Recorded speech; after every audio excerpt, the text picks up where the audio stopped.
하나님 감사합니다. 오늘도 우리에게 새날을 주시고 주님 사랑하는 마음 또 주님을 의지하는 마음으로 나와서 예배하고 기도하게 하시니 감사합니다.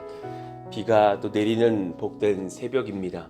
하나님의 은혜의 단비가 내리는 것처럼 또 하나님 저희들의 심령에도 성령의 단비가 내리며 하나님의 능력과 은혜를 힘입는 그런 우리 복된 교회와 가정 다 되기를 원합니다. 하나님, 최근에 저희 교회에도 또 환우들이 조금씩 있으셔서 기도하게 됩니다. 하나님께서 이 시간 찾아가셔서 그 몸을 만져주시고 그 영혼까지도 살펴주시기를 원합니다. 그래서 예수님을 가까이 하며 오히려 은혜를 받는 시간 되게 하여 주시고 또 그 육신이 온전히 회복되어져서 하나님을 의지하고 찬송하며 하나님의 능력을 체험하는 시간 되기를 원합니다. 또 간병하고 애쓰는 가족들에게도 새 힘을 더하시고 은혜 베푸시기를 원합니다. 하나님 우리 가운데 질병이 없게 하여 주시기를 원합니다. 코로나로부터도 보호하여 주시기를 원합니다. 하나님 앞에 강건하고 또 주님 앞에서 분별력도 흐려지지 않아서 하나님을 섬기기에 부족함이 없는 영육이 되기를 원하고 기도합니다. 저희들을 평생에 그렇게 보호하여 주셨다가 뜨겁고 열심히 주님 잘 섬기다가 하나님 나라로 가는 저희들 다 되기를 원하오니 성령으로 은혜로 충만케 하여 주시옵소서. 하나님 또 남은 청소년부의 수련회도 또 건축의 모든 공기도 하나님께서 붙드시고 인도하시기를 원합니다. 추석 전에는 준공 접수를 할 수 있기를 원합니다. 선하게 은혜를 베푸셔서 진행시켜 주시고 또 물기를 잡는다고 하였지만 조금씩 더 새는 부분들도 보였사오니 하나님께서 우리의 정말 죄의 구멍에서 물이 여전히 나오는 것처럼 하나님께서 우리의 영혼도 교회의 모든 건축물도 깨끗하게 물 새는 곳이 없도록 잡아주셔서 하나님 앞에 강건한 몸된 교회가 다 되게 하여 주옵소서. 오늘도 우리가 말씀을 받습니다. 주님 앞에서 필요한 은혜의 말씀들로 받고 같이 또 힘입어 기도하는 그런 놀라운 시간 되게 하여 주세요. 예수님 이름으로 기도하옵나이다. 아멘. 감사합니다.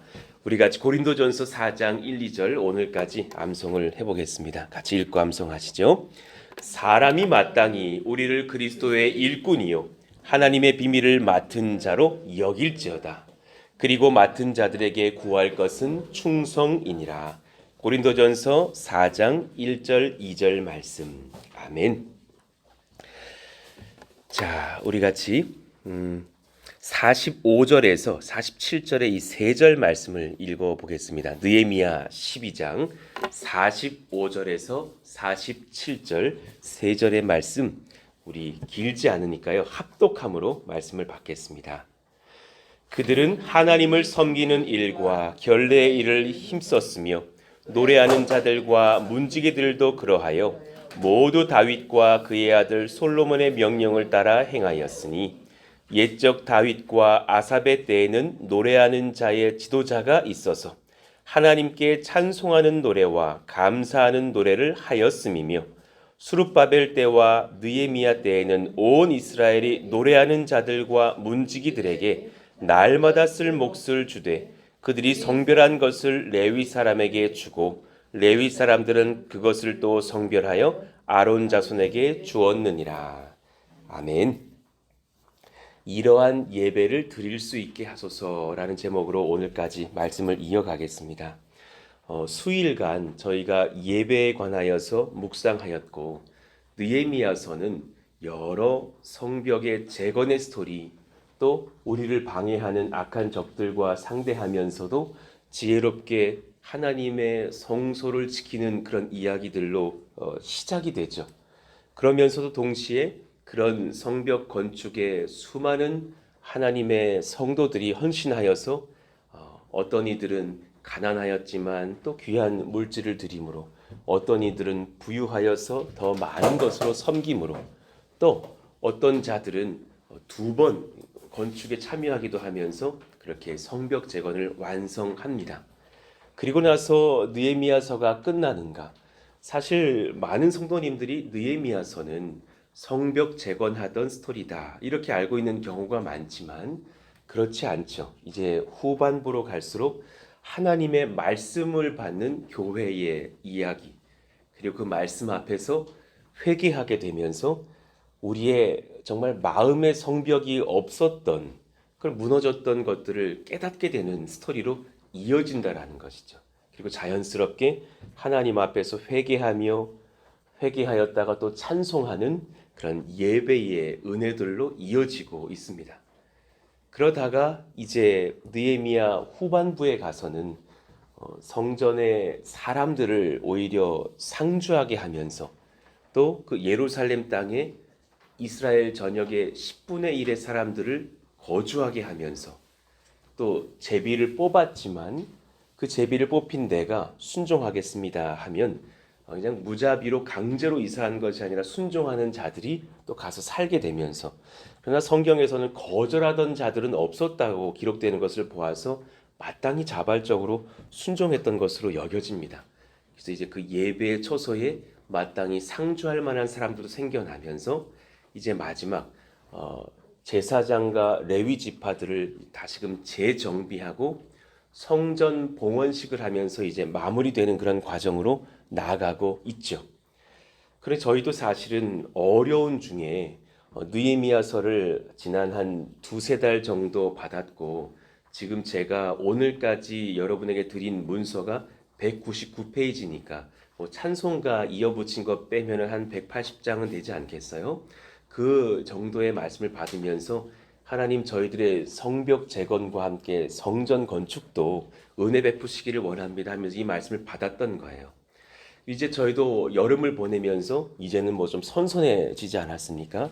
이 공기의 공사 진행의 마지막 시점에 와서 또 우리도 우리의 마음까지도 하나님 기경시켜 주시기를 원합니다. 그런 소망을 가지고 이제 이 말씀을 받고 있는 것이죠. 그러니 이제 45절부터는 마지막 예배에 관한 이제 이야기들을 하나님께서 지도하시다가 그 예배를 섬기는 자들을 너희들이 잘 세워가는 교회이기를 바란다, 이런 마음으로 말씀 우리가 받게 돼요. 그래 어제의 말씀을 잠깐 복습하면 그 예배의 중심에 기쁨이 가득한 예배로서의 이야기들을 에스라 느헤미야서는 소개하고 있다라는 것. 그러니까 저희도 어제 그렇게 뜨겁게 기도했죠. 우리의 예배 가운데 우리의 슬픈 것들이 회복되어지고 하나님 앞에 정말 회복되는 기쁨의 영이 임하기를 원한다고. 그 외에 노진준 목사님이라고 계셔요. 일전에 안산 동산교회에도 부흥회 강사로 오셨던, 본인이 소아마비의 약간의 증상들이 있으시지만 또 하나님 앞에 정말 탁월한 설교자로 서시는 분이시고, 그분의 설교를 듣고 사실은 많은 청년들이 또 돌아오기도 해요. 근데 그분이 이제 평생에 이 소아마비의 증상들이 있으시니까 기도를 많이 했다죠. 하나님, 제가 왜 안 낫습니까? 낫기를 원합니다. 그런데 이제 어느 목사님이 설교를 하시는데 정말 뜨겁게 기도하면 병은 반드시 낫는다고 해서 그분 앞에 이제 찾아갔더라라는 거예요. 그리고 이제 그분이 그런 말씀을 설파하실 때에 찾아가서 질문을 했다죠. 하나님, 제가 병 낫게 해주세요. 이 기도를 목사님 정말 오래 했습니다. 그리고 낫지 않았죠. 근데 지금 목사님께서는 그럼 제 믿음이 부족하다고 말씀하시는 겁니까? 그랬더니 목사님께서 믿음이 부족한 게 맞죠? 그러셨다라는 거예요. 정말 화가 나더래요. 그래서 사도 바울의 이야기를 꺼냈답니다. 그 청년일 때의 이야기예요. 노진주 목사님이 그 목사님께 오히려 사도 바울은 육체에 가시가 있다 그랬는데 성경학자들도 아마도 눈병이라고 말을 하거든요. 어떤 제 총신 신학대학원 다닐 때 어떤 교수님은 그의 안질이 눈병이 너무 심해서 가까이 있는 사람들은 냄새가 날 정도였다라고 표현하는 그런 기록도 있노라고. 그러니 굉장히 고생을 많이 했을 거라고. 그러니 평생에 주님께 병 낫기를 구했다라는 거죠. 근데 사도 바울은 그것이 너에게 복이라. 그러니 너가 교만하지 않기 위하여서 내가 너에게 그 병을 낫기를 허락하지 않겠다라고 말씀하지 않았습니까? 사도 바울은 믿음이 부족한 것이 아니지 않았습니까? 그랬더니 그 목사님이 그러시더래요. 사도 바울은 간절한 믿음으로 기도를 했고 그 음성을 들었고, 그러니 그는 사실은 그 질병의 이유가 하나님의 사랑으로부터 부어진 것을 알았으니 사실은 그는 그날 병이 난 것이 아닙니까? 안질은 평생 있지만 병은 그가 낫고서 이제 그 병을 안고서 사랑의 마음, 겸손의 마음으로 사역할 수 있는 것이 아닙니까? 그리고 이제 그 이야기를 꺼내시면서 노진주 목사님은 말씀을 이어가시면서 자기는 그날 병이 낫다고, 여전히 지금 저는 소아마비의 증상으로 고생을 하시지만 그러나 나는 그날 이후로 병이 낫고 자유함으로 목회하고 설교하는 그런 사역자까지도 성장할 수 있었노라고. 그러니까 사실 정말 하나님 앞에서 믿음으로 예배를 하면 그 안에서 하나님의 귀한 뜻을 받게 되면서 우리는 어떤 이는 정말 병이 낫기도 하지만 어떤 이는 그 병은 그대로 가는지 몰라도 마음에 그 병들이 사라지면서 하나님 앞에 기쁨을 얻게 된다라는 것이죠. 하나님 그런 기쁨과 회복과 환희를 경험하는 깊은 깨달음과 자유함, 사랑받음을 경험하는 예배가 되기를 원합니다. 정말 이를 위해서 뜨겁게 기도해 주시기를 원합니다. 하나님 점차 예수님 잘 알지 못하는 새 가족들도 찾아오게 된 것을 봅니다.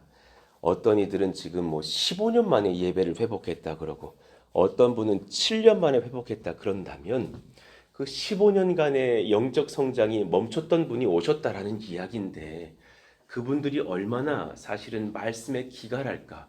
여러분 우리 15년 동안 예배 안 드리다 와봐요. 얼마나 기갈할까요? 그 삶이 사실은 주 앞에서 얼마나 가난한 삶이었을까요? 그분들에게 지금 이제 막 며칠 쫄쫄 굶던 아이가 엄마의 품에서 젖을 먹으면 막 폭풍 성장을 해야 되지 않겠어요? 그렇다면 참젓이어야 되는 것 아닙니까? 밥을 차려주면 좋은 반찬이어야지 라면만 계속 끓여주면 안 될 것 아니겠습니까? 그러니까 그런 어떤 은혜가 있는 예배가 되게 해달라고 기도해 주시기를 바라요. 그러기 위해서 정말 이제 중요한 또 한 가지 기도 제목을 오늘 여러분들에게 전하면서 이제 말씀을 마무리하려고 합니다. 제사장과 레위 사람에게 주는 목에 대한 그런 말씀을 이제 증거하면서 12장은 이제 마무리되는 것이에요. 그날에 사람을 세워서 곡간을 맡기고 제사장들과 레위 사람들에게 돌릴 것을 율법에 정한 대로 거제물과 처음 익은 것과 11조를 모든 성읍 밭에서 거두어 이 곡간에 쌓게 하였노니 이는 유다 사람이 섬기는 제사장들과 레위 사람들로 말미암아 즐거워하기 때문이라. 그러면서 이제 그렇게 제사장과 레위 지파 사람들이 하나님의 예배 섬기기를 힘썼다. 그런 이야기들이 증거돼요. 45절 6절입니다. 그들은 하나님을 섬기는 일과 결례의 일을 어떻게 했다고요? 힘썼으며. 그냥 백성들이 공급해 주는 목만 받아 먹었다가 아니라 힘썼으며 주의 예배를 드리고 그를 준비하고 섬기는 일에 힘을 썼고 노래하는 자들 문지기들도 그러하여 모두 다윗과 그의 아들 솔로몬의 명령을 따라 행하였으니 충성스러운 그런 예배자들이었던 다윗과 솔로몬의 그런 여러 가지 지도를 이어가면서 그 은혜의 신앙의 선배의 전통에 따라 찬송하고 예배하는 일들에 충성을 다했다라는 말씀이죠. 옛적 다윗과 아삽의 때에는 참 풍요로운 찬양의 예배가 드려졌던 시대인 거죠. 노래하는 자의 지도자가 있어서 하나님께 찬송하는 노래와 감사하는 노래를 하였음이며 이제 이 말은 우리도 또한 그렇게 하겠다라는 결단을 세웠다라는 거죠. 수룹바벨 때와 느헤미야 때에는 온 이스라엘이 노래하는 자들과 문지기들에게 날마다 쓸 몫을 주되 그들이 성별한 것을 레위 사람들에게 주고 레위 사람들은 그것을 또 성별하여 아론 자손에게 주었느니라. 충분히 공급하고 베풀어 주었다라는 거죠. 저는 저희 교회가 우리 사역자들 특히나 신학을 하고 있고 이렇게 섬겨가고 배워가는 사역자들에게 충분히 공급해주는 교회인 것에 감사하고 앞으로 이 지혜와 이 신앙에 대해서 우리가 흔들리지 않기를 바라요. 제가 일전에도 한번 말씀드렸잖아요. 훗날 정말 젊은 전도사님이 오시더라도 이게 내가 나이가 들었다라는 증거 중에 하나는 목사가 점점 어려지거든요. 그럴 날이 점점 오잖아요. 그럼 이제 26, 7세 전사님이 오더라도 그들을 존중할 수 있기를 바라는 우리들이기를 바래요. 저도 지금 사역자분들에게 다 존대하면서 정말 사실은 아픈 충고를 할 때라도 예의를 갖춰서 하려고 노력하고 칭찬 많이 하고 축복하고 애쓰고 수고하려고 하는 그런 사역자들의 길을 꺾지 않으려고 하는 마음인데요. 그들에게 신학교의 비용들을 공급하는 것들, 제가 평택에 가서 목회할 때 그것을 이해 못하는 분들을 만나봐요. 그렇게까지 해야 됩니까? 우리 헌금인데요. 그러려고 헌금 드리는 거예요. 지금 우리가 레위 지파의 이야기들을 듣고 있지 않습니까? 여러분 앞에선 저도 제가 서울 홍성교회 다니던 그 시절에 신학교 다니던 시절에 그 교회가 100% 비용을 다 지원해 주시고 또 사례를 주시고 했기 때문에 오늘 제가 있는 것 아닐까요? 그러니까 지금 뭐 교회들이 점차 교세들이 어려워지니까 신학생들을 지원하지 않는 교회가 많거든요. 네가 그냥 벌어서 해라. 그러니까 막 사역자들이 투잡, 쓰리잡을 잡아야 되는 거예요. 서울에 있던 어떤 교회는 지금 그 사례를 더 줄여서 월 60만 원을 주면서도 사실 신학교 비용을 주지 않는 교회를 들은 적이 있어요. 많아요. 허다하게 많아요. 그러니 전도사가 이제 되지 않으려고 하는 거예요. 너무 어려운 길이니까.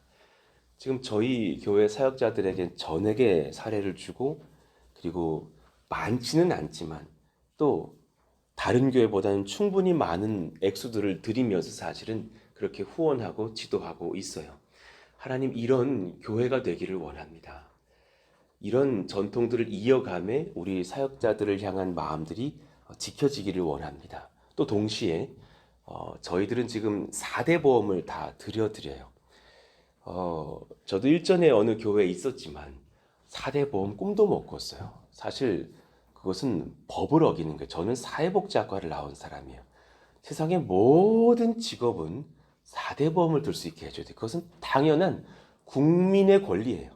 이것을 교회의 사역자라고 교회가 비용이 든다고 하지 않는다는 것은 법을 어기고 있는 거예요. 이건 정말 바뀌어져야 되는 지점이에요. 그러니까 저는 사회복지학을 4년간 배우면서 보험에 관한 학문이 제일 어렵거든요. 시험 문제 이러이러할 때 보험 계산하라 막 이런 게 나오니까 머리가 터집니다. 그렇지만 그 중심은 뭐냐면 4대 보험은 국민의 기본적인 권리다. 이것은 마땅히 해야만 하는 것이고 특히나 교회도 기업으로 본다면 뭐 산재라든가 이런 것들 다 보증할 수 있을 만한 준비 잘 해야겠죠. 또 뭐 국민연금이라든가 의료보험도 당연한 것이고요. 지금 저희 교회 사역자들은 본인이 내야 될 몫까지 교회가 내줘요. 그거 제가 부탁을 드렸어요. 사역자들이 지금 뭐 100여만 원 받는데 그것에서 또 본인 거 내기도 어렵다. 거기까지는 내드리자. 그러니까 정말 사실은 그런 걸 다 따지면 많이 돕고 있는 교회라는 것을 알게 돼요. 인근에 아마 이런 교회 없을 거예요. 근데 그것이 왜 오버하죠? 왜 목사님 오바야? 왜 지나치게 해? 그것이 아니라 그래야지만 사실은 그들이 세워질 수 있는 거죠. 그래봐 여러분 봉급의 반도 안 돼요. 그렇지만 애쓰고 수고하는 주의 종들에게 그렇게 섬길 수 있는 것은 필요하지 않은가. 그러나 반대로 이제 사역자들에 대한 이야기를 해봅시다. 이 말씀은 무엇이냐면 주의 교회를 위해서 충성하는 목숨 바쳐 일하는 그런 마음의 준비는 필요하다는 것을 이야기해요.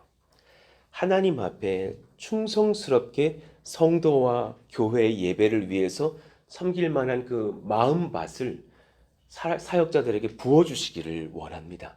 그리고 그런 사역자들을 우리 교회에 또 지속적으로 보내주시기를 원합니다. 여러분 기도해 주셨으면 좋겠어요. 신년도에는 사실은 하나님의 뜻이 맞다면 함께 좀 신방할 목사님도 좀 한번 모셨으면 하는 마음이고 그렇지 않다면 내후년에라도요. 또 이제 준수하게 같이 좀 설교하고 이렇게 할 동역자들이 조금 더 들어오셨으면 좋겠다 해서 지금 제가 사실은 안산 동산교회나 여러 교회에 꽤 괜찮은 청년 사역자들에게 좀 이렇게 부탁을 드려놨는데 한 5명에게 전화를 2달 전부터 걸었었습니다. 최근까지 거반 전화가 왔는데 다 고사했습니다. 오지 않습니다. 이 조그만 교회 오지 않아요. 평택 오지 않습니다. 와 보시면 좋은 도시라는 걸 알 텐데 평택은 아직도 막 경운기 타고 다니는 줄 압니다. 그렇게 여겨서 그런지 모르겠지만 잘 오지 않고 큰 교회가 나를 써준다고 하니 거기 있는 경우들도 많이 봅니다. 그래서 하나님 기도합니다. 또 가을 겨울에 필요한 사역자들이 있을 때 하나님께서 하나님의 능력의 종들도 보내주시기를 원합니다. 같이 기도해 주셨으면 좋겠어요. 그런데 그와 함께 최근에 제가 기도하고 있는 것이 있어요. 말씀 나눔을 하다 보니까 어떤 분들은 이 뭐 사역자처럼 사실 설교할 수 있을 만한 능력도 있는 분들을 봐요. 또 젊은 분들이요. 아, 굳이 우리가 사역자를 주님이 보내주시지 않는 상황인데 뭐 교회 학교의 상황들을 봤을 때에 연약한 사역자 하나를 쓰느니 그런 분들에게 제가 지도하면서 우리가 같이 합의한 마음만 될 수 있고 하나님께 기도하며 뜻을 구할 수만 있다면 왜 우리가 주일날도 이렇게 제가 성도님들을 세울 때는 단독으로는 세우지를 않거든요. 그분 마음이 부담이 올까봐, 평가받을까봐, 혹은 교만해질까봐. 찬양 인도자도 3분 세우면서 번갈아 가면서 찬양 인도를 하잖아요. 우리가 서로 약속했거든요. 절대로 비교하지 말자. 쟤보단 내가 나, 뭐 이런 생각, 추호도 하지 말자. 그리고 서로를 평가도 하지 말자. 평가와 비판은 건강하게 제가 다 드릴 테니까 염려하지 마시고, 그리고 제가 언제라도 이제 그만하시고 내려오시죠 하면 기쁨으로 내려오자. 그거 약속하고 다 올라가신 분들이에요. 감히 나를 빼? 인도자인 나를 지금 제외시켜? 흥치뿡 그거 하지 말자. 그 자리 내 자리 아니다. 천사가 오셔서 성령이 오셔서 인도해도 족할 자리인데 우리에게 맡기신 것 뿐이니 잠시 맞다가 우리 빠지는 것으로 하고서 하자. 그런 마음이었거든요. 그러면 그런 부서가 있다면 그럴 만한 좋은 청년들, 뭐 집사님들 좀 세워서 그렇게 좀 돌아가면서 말씀을 전하게 하는 것은 어떨까? 여기까지도 지금 기도를 합니다. 왜냐면 안 보내주시니까. 하나님께서 그렇게 명하시는 것인가? 이 용기를 내는 이유는 여기 또 반감을 가지시는 분들도 계실 터인데 예를 들어서 꽃동산 교회 부흥할 때 사역자가 설교하지 않았거든요. 인천의 어느 목사님, 제가 존경하는 어느 목사님 계시는데 그 교회는 제자 훈련으로 그냥 죽고 사는 교회예요. 그리고 거의 2,000명에 육박하는 교회로 지금 성장했어요. 그런데 목사님밖에 사역자가 없어요. 모두 성도가 다예요. 그런 교회도 현재 있어요. 그러니 그 교회는 막 집사님들이 막 아이들 설교하고 말씀 나눔하고 다 막 이렇게 세워가면서 부흥 성장하는 교회인 것을 봤거든요. 여기까지도 하나님 앞에 지금 기도하면서 뜻을 구해요. 하나님, 우리가 만인 제사장의 시대를 살아가는데 물론 제가 점검할 일들은 많아지겠지만 우리 제사장과 레위 사람들의 몫을 하는 성도들도 세워줄 수 있다면 주님 세워주십시오. 그런 교회가 될 수 있기를 바라고 원합니다. 분당 우리 교회를 한번 연구해 봤던 적이 있었어요. 분당 우리 교회는 여전도사님들을 신학교에서 세우지 않았어요. 너무 궁금하잖아요. 어떻게 세웠을까? 이제 담임 목사님께서 이찬스 목사님께서 장로님들과 함께 고민하시면서 여 성도님들 중에서 60이 되지 않은 한 40대, 50대 전사님 이렇게 성도들을 찾으셔요. 집사님, 권사님들을 찾으셔가지고 그분들에게 교회가 비용을 들이면서 청신 평생 교육원에 보내요. 그래서 거기서 한 1년, 2년 수업을 받으면서 전도사 사역을 시작하게 하죠. 그리고 다 약속을 합니다. 60세가 되면 은퇴하기로, 권사람은 권사의 자리로 돌아가기로, 집사람은 집사의 자리로 돌아가기로. 그리고 나서 사실 그때부터 사역자에 준하는 교회가 봉급을 주면서 전도사로 신방 여전사님들로 쓰셨죠. 얼마나 충성을 다하는지 몰라요. 그래서 그 충성이 어떤 충성으로 이어지냐면 목사님들이 놀 수 없게 하는 충성으로 이어졌던 것을 봐요. 이제 전도사님들이 다 여종들이 신방에 대한 시간들을 잡으면서 목사님들과 함께 목사님 이 시간이 돼요, 이 시간이 돼요 하면서 사실은 참 무서운 교회죠. 목사님이 하루에 6건 이상 신방하지 않으면 퇴근을 할 수 없는 교회였습니다. 그냥 독하게 신방할 수 있도록 사실은 자리를 주셨죠. 장단점은 있지만 그 신방의 건수를 지금 얘기하려고 하는 것이 아니라 그 충성스러운 성도님들 중에서 고르고 골라서 사실은 전도사님들을 세웠던 것들 다 지금 성도님들을 그렇게 세워가고 있는 이야기들을 우리는 받고 있는 거예요. 하나님, 이런 교회는 될 수 없을까요? 우리가 고민하면서 또 주님께 여쭤보는 시간들도 가질 필요가 있는 서울, 안산, 수도권 정도가 아닌 지금 평택, 경기도 가장 말단에 있는 교회로서의 우리 고민과 기도가 필요하지 않나 생각합니다. 하나님, 그럴 때에 그가 누구든지 간에 그런 귀한 일들을 맡게 되었을 때에 정말 제사장과 레위 사람들의 충성스러운 헌신처럼 하나님께서 주신 그 은사를 발현하면서 기쁨으로 섬기는 교회가 되게 하시고 또 그들을 교회가 또 사랑으로 돌봐주고 또 필요한 것들을 공급해주는 그런 은혜의 정들이 이어지기를 원합니다. 기도해 주시기를 바라요. 그러니 마지막에 점검하면서 기도하시죠.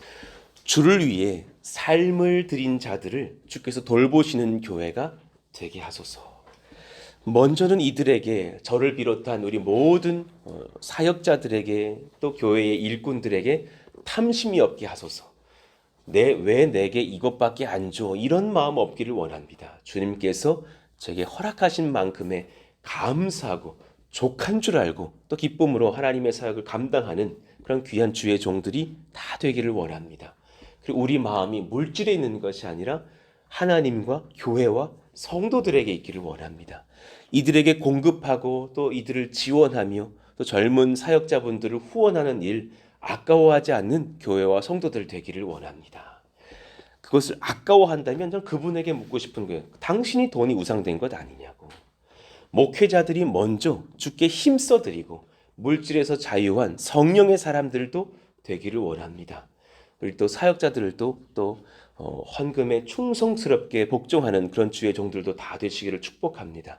서로를 돌아보면서 사랑하며 돌보는 풍성한 나눔이 있는 교회가 되기를 원합니다. 또 누군가가 또 제사장과 레위 지파에 준하는 일들을 감당하는 부르심을 받거든 또 힘써 섬기기도 하고 또 서로가 기뻐하며 서로를 돌아보며 그렇게 은혜 가운데 세워지는 역사가 일어나기를 원합니다. 그 나눔이 이제는 담장을 넘어서서 하나님의 나라를 세워가기 위해서 어려운 세상의 백성들을 향해서도 나아갈 수 있는 그런 예수님의 복음 전도와 사랑의 선포도 이어지기를 원한다고 기도해 주십시오. 오늘 말씀을 듣고서 우리가 같이 좀 이 찬송 드리고 기도하기를 원합니다. 나의 생명 드리니 주여 받아주셔서 세상 살아갈 동안 찬송하게 하소서. 우리 이 1절의 찬양하고 5절의 찬양을 드리고 같이 기도하기를 원합니다. 우리 크게 한번 부르고 기도해요. 나의 생명 드리니 주여 받아 주셔서 세상 살아갈 동안 찬송하게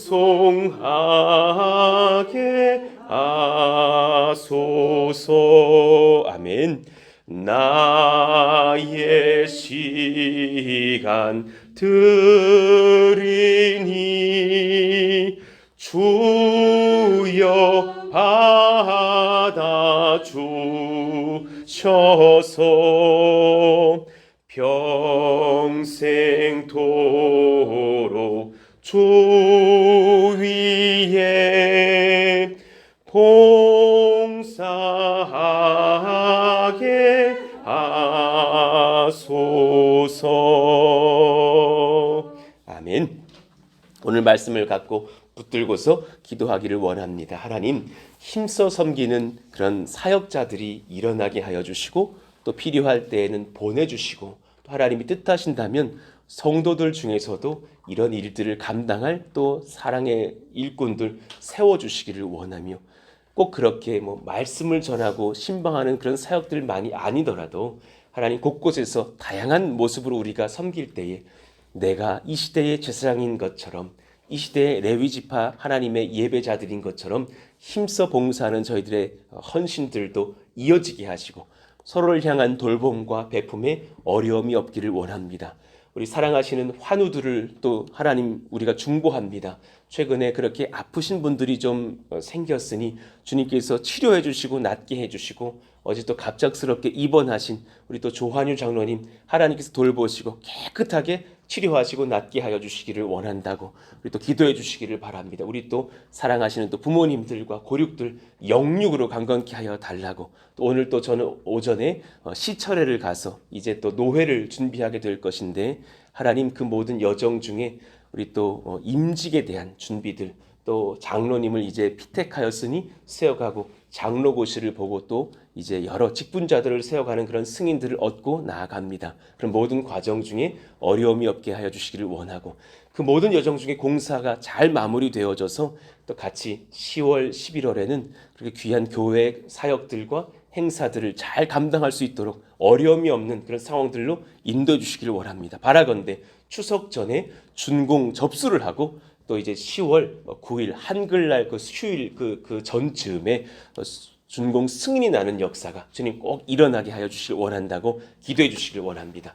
이번 주 주말 다가오는 청소년 집회를 위해서 제가 좀 기도해 보았는데, 지금 제 마음에는 토요일 저녁 집회의 첫 번째 부흥회로 보내고 둘째 날 주일 2부 예배를 좀 청소년 수련회의 이제 마감 예배로 드리면서, 또 제가 또 설교를 1부와는 다르게 준비하면서 청소년들을 위해서 예배하고 또 수련회 엔딩을 짓는 예배로 좀 드리려고 준비하면 어떤가, 그래서 좀 이렇게 소통하려고 하고 있습니다. 여러분들에게 먼저 말씀을 드리게 되는데 이를 위해서도 기도해 주시고 결정되는 대로 또 셀 리더들에게도 전달을 하겠습니다. 위에서 기도해 주시면 감사하겠습니다. 주여 부르짖고 기도합니다. 주여, 하나님 감사합니다. 성령의 말씀, 은혜, 능력을 경험하는 역사가 일어나기를 원합니다.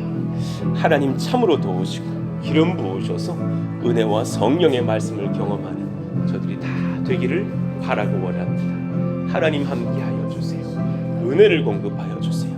능력을 공급하여 주세요. 그래서 함께 기뻐하며 즐거워하며 힘을 얻는 저희들 다 되기를 원하오니 성령이여 말씀하시고 다스리시기를 원합니다. 하나님, 우리 모든 심령마다 하나님의 복이 임하기를 원하며 충성스럽게 주님을 섬기며 사랑하시는 또 레위 지파들, 우리 사역자들 세워가며 길러가며 지도하며 그들의 헌신과 또 수고 속에서 교회의 바른 말씀이 증거되며 세워지는 역사도 일어나기를 원합니다. 성령이여 기름 부어주시고 하나님 도우시고 역사하시기를 원하오니 필요한 모든 지혜와 능력과 은사들로 채워주시기를 원합니다.